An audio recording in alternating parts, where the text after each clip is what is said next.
राजस्थान में तपती गर्मी के बीच कांग्रेस के लिए थपेड़े कम होने का नाम नहीं ले रहे। खासकर चिंतन शिविर के बाद हालात चिंता वाले दिखाई दे रहे हैं। पहले नावा की घटना और फिर विधायक गणेश घोगरा के इस्तीफे से कांग्रेस के लिए कई सवाल खड़े हो गए हैं। इसी बीच लगातार नौकरशाहों के हावी होने से विधायकों में भी रोष है। ऐसा ही रोष एक बार फिर पायलट कैंप के विधायक और मंत्री मुरारी लाल मीणा का भी दिखाई पड़ा। दरअसल मीणा गुरुवार को दौसा कलेक्टर के राजीव गांधी आईटी केंद्र में जिला स्तरीय जन सुनवाई कार्यक्रम में भाग लेने पहुंचे थे, लेकिन वहां उन्होंने अधिकारियों की जमकर डांट लगाई। साथ ही घोगरा के इस्तीफे पर भी क्या कुछ कहा, आप भी सुनिए। चिंतन शिविर के पीछे मेन उद्देश्य कि पार्टी जो पुराने टाइम काफ़ी मजबूत थी और उसको ज़्यादा से ज़्यादा मजबूत कैसे किया जाए, और इसको लेकर चिंतन शिविर हमारे जो नेशनल लीडर का सबका मिलकर के किया था। और उसके रिजल्ट मैं समझता हूँ कि अभी जो इम्प्लीमेंट होंगे तो रिजल्ट आएंगे, निश्चित रूप से कांग्रेस मजबूत होगी। लेकिन सर, जिस तरीके से इस्तीफे दिए जा रहे हैं, युवाओं की बात हुई थी कि 50% युवाओं की भागीदारी होती है, युवा तो पार्टी छोड़ के जा रहे हैं। ऐसा भी ये तो बड़ा नेताओं को पता होगा क्या उनकी ग्रीवेंसेज हैं, क्या और कोई कारण है। जैसे घोगरा का जहाँ तक सवाल है, वो भी किसी कारण से शायद मैं नहीं समझता कि कोई ऐसी बात हो। कोई कारण होंगे तो उनको यदि इस तरह से इस्तीफा नहीं दे करके पहले हाईकमान से या मुख्यमंत्री महोदय से बात करनी चाहिए।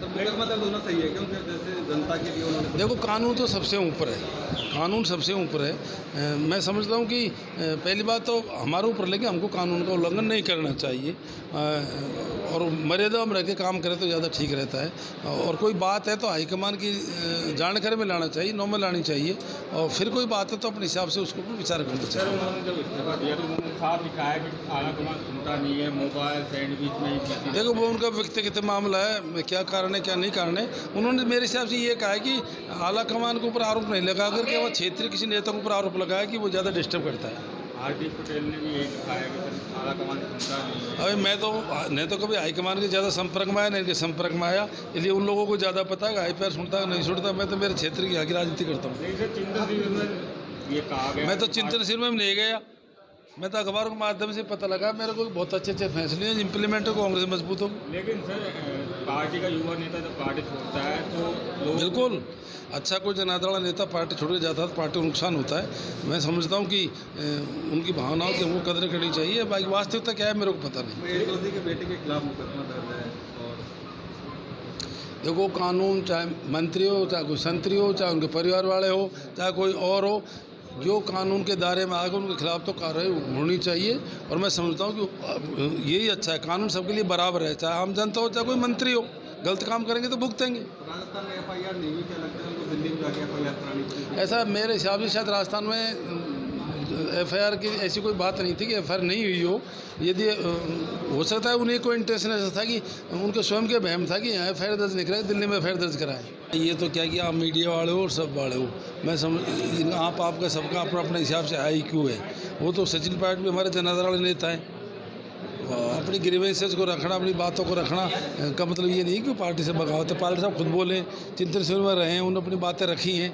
काफ़ी मैटर भी आए कि भाई करप्शन जैसे भी आए, क्या सुझाव, क्या ऐसे जिला स्तर पे ये जो मीटिंग बुलाई गई है, आम जनता छोटे छोटे कामों के लिए को परेशान है, इसलिए इन मीटिंगों का आयोजन किया जाता है। इसके साथ साथ में जिले की कानून व्यवस्था है, ट्रैफिक की व्यवस्था है, साथ साथ में क्योंकि दौसा जिला ऐसा है जहाँ पे ज़्यादातर गरीब परिवार के लोग रहते हैं।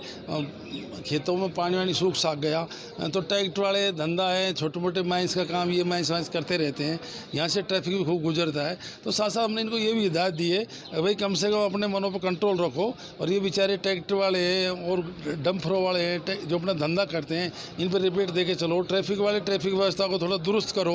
ज़्यादातर रसीद काटने में ज़्यादा ध्यान रहता है और ट्रैफिक व्यवस्था सुधारने में कम ध्यान रहता है। इनका ज़्यादातर अवैध वसूली में ज़्यादा ध्यान रहता है, फॉरेस्ट वाले, माइनिंग वाले, और काम पे ध्यान कम रहता है। ऐसे RTO वाले, उनका भी अवैध वसूली में ज़्यादा ध्यान रहता है और बाकी उसको व्यवस्थित रूप से कम ध्यान रहता है। इन सारी बातों पे हमने सारे जिला स्तर के अधिकारियों को हिदायत दी है, भैया इन सारी चीज़ों को बंद करो, भ्रष्टाचार कम करो, कलेक्शन कम करो और जनता के हित में काम करो। चारों विभागों में भ्रष्टाचार बढ़ गया। मैं कह रहा हूँ जो भी हो रहा है वो सिस्टम, हमारी कोशिश है कि जनता को ज़्यादा से ज़्यादा रिलीफ और मिले। सर, कल कैबिनेट की मीटिंग हुई, पानी का मुद्दा छाया रहा, क्या व्यवस्था करने के प्रयास किए जाएंगे? ऐसा दौसा जिले में 10 दिन में 12 दिन में पानी आ रहा है। इस बात से हमारी पूरी सरकार अवगत है। हमने माननीय मुख्यमंत्री महोदय को अवगत करा रखा है। इसलिए कल हमारी जो मीटिंग थी मंत्री परिषद की, उसमें यही बात आई थी दौसा के पानी के प्रोजेक्ट शीघ्र पूरे किए हैं, तेज़ी से पूरे किया जाए ताकि आने वाले टाइम में जनता को रिलीफ मिल सके।